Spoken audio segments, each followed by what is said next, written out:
Movement. These days, you see it everywhere. People casually smoking from their electronic, trendy devices, releasing seemingly sweet flavors into the environment. But the greatest threat that these e-cigarettes pose is its growing addiction among teens. I'm Lauren Ayub at the Kenneth Hahn Hall of Administration, where I spoke with one teen who used to vape, but is now warning the LA community about the growing danger of flavored tobacco.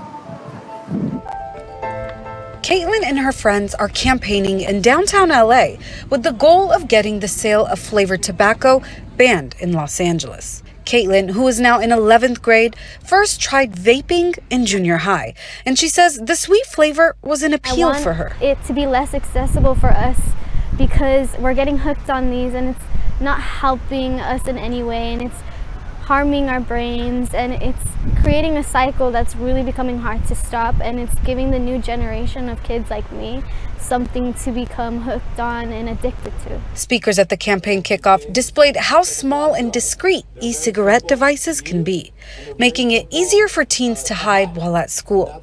Last year alone, there was a dramatic 78% increase in the use of e-cigarettes among high school students. It was a time in middle school where I tried it.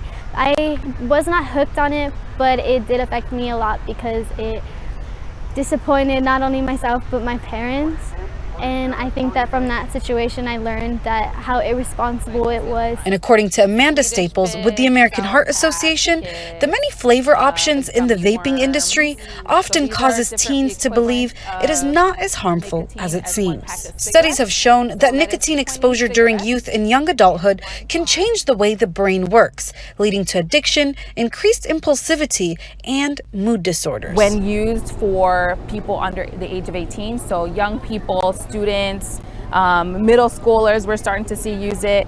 They are not just getting addicted, but it's also impairing their brain development. That's why the new LA Families Fighting Tobacco Coalition wants LA County supervisors to take action and pass an ordinance to end the sale of flavored tobacco. Caitlin says it's easy for her teen peers to purchase vape products from a smoke shop, many rarely ever asking for ID. I want them to understand what they're putting in their bodies and how it's affecting them, and I think that a lot of kids like me, they don't understand that how harmful these really are.